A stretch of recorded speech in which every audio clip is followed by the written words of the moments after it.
Hey drawing kids, students, I wanted to go over a couple things for this week's lesson. One of the lessons that you guys are working on is developing a setup of your paper bag and sketching it and learning how to draw those unique angles and pieces of the bag. So what we have here is a paper bag. This paper bag is going to be just a lunch sack. This paper bag here is a Walmart freezer bag. So if you have paper bags at home, you pick out which one you want to use.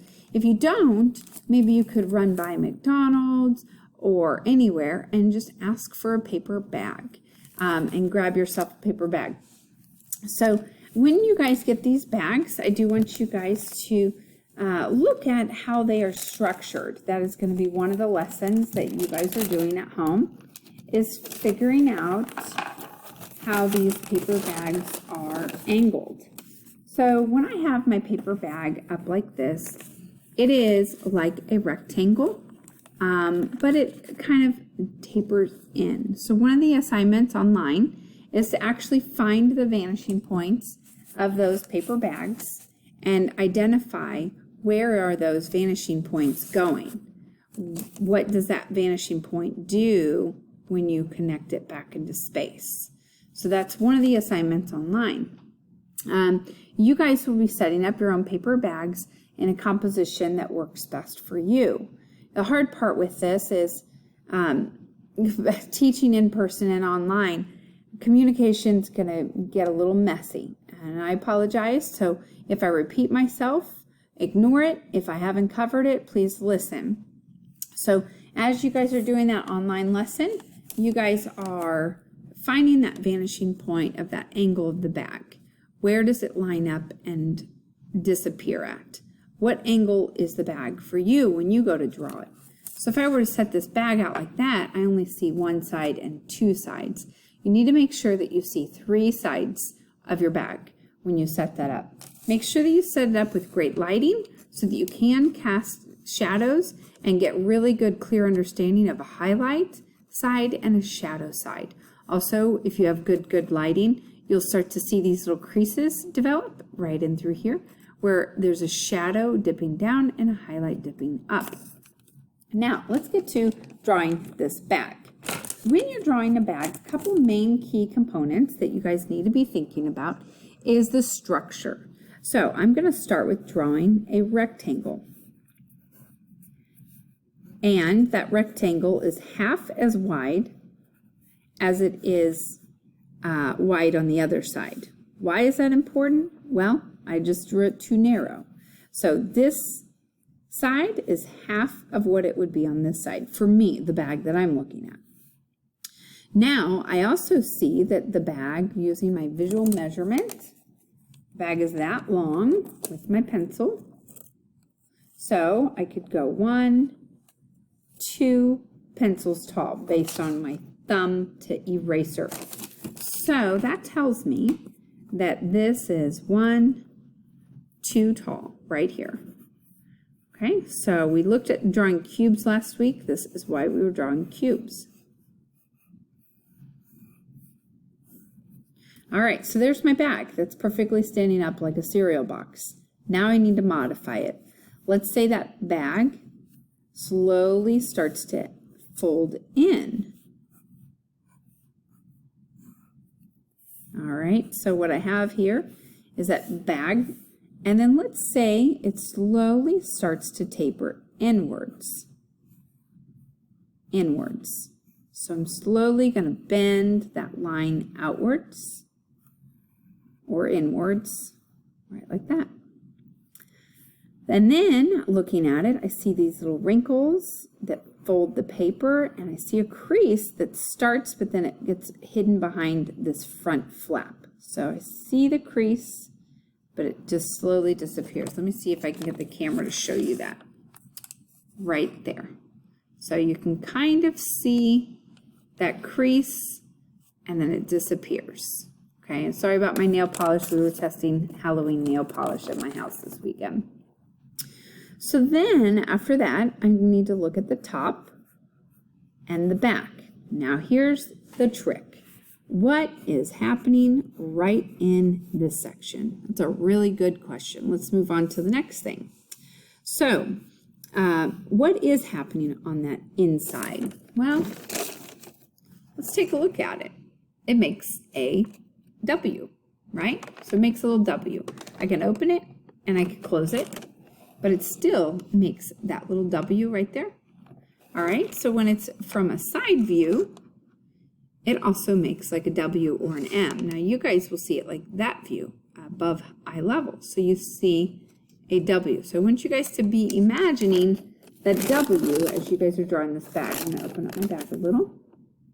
And when I'm drawing this part, let's draw it much, much bigger here.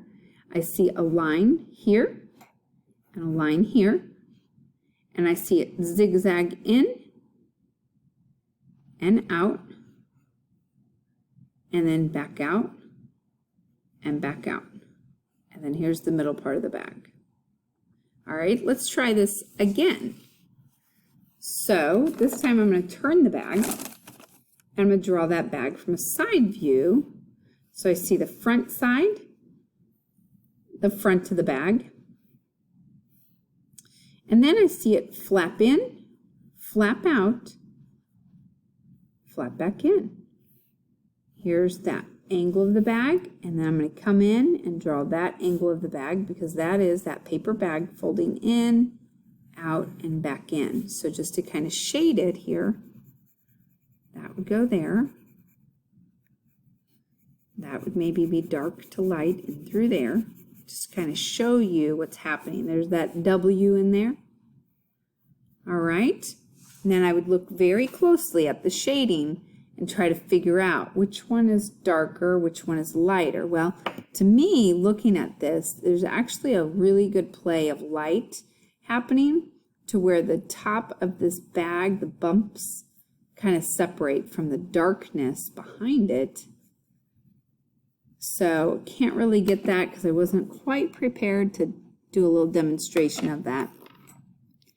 But it kind of creates something like that. Okay, so we've got the inside piece of the bag. That's what that is right there. Now let's look at this a little differently. Let's say my bag is laying down. Angle. Let's start with a rectangle. All right, there's a rectangle. Now that bag is being folded. So let's say that bag is slowly creasing down, bending down, bending down. That changes the structure here. Start with a cube and then modify that cube. The middle point here. And then that kind of slowly folds in. I might see kind of a little angle here. And then here's that flap. What happens here? Well, it goes in and then back out and then in. Over here, in and back out. So there's different things that might happen with this paper bag, like creases, folds, ripples. I'm going to take that inside corner. This inside corner is exactly what I had shown you here. And make sure it goes back because it's a folded piece of paper. It's folding back. Make sure that corner goes back. So make sure to follow those corners. So right here, what you have is essentially an M and a W, your teacher's initials, and you've got these lines that go back showing that it folds in and out. Now, I definitely could have done that better, but that's essentially what it is. That's the inside of a bag. Let's say a little ant is walking inside that little bag. Okay? So then it's up to you to figure out how to start drawing more. Start with a cube. Figure out how to angle those sides.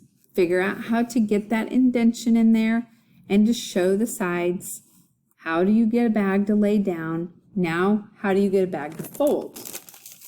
Well, if you have a bag that's folding, you might end up with a whole lot of lines, something like that. Well, when you're doing this, you have to first follow those lines. Let me see if I can get this to fit on my paper. You have to first follow these lines that kind of come up, and then it folds over, folds down. Now let's look at what's happening on the inside. We have a line and a line that's going back into space, the edge of the bag. And then right here gets a little confusing because what's happening is that paper bag is kind of opening, but yeah, it's not really opening. It's just a hot mess, to be honest. So there's something happening here. So I would take some time and really analyze that flap like this right there. But that is how you would end up folding that paper bag and kind of getting those little folds in there. Okay? So as you guys are doing this, look at your lines. Your assignment is to just create a contour line drawing this week very lightly of your bag accurately. This is journal work of just practice building that concept. But your assignment is to take time to draw on one 9x12 piece of paper a bag that you're going to be shading next week. Do not draw super heavy.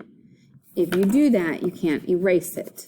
It stays there, and it also is hard to shade over later because you've indented your paper. So just draw that very, very lightly. Make sure to fill that space.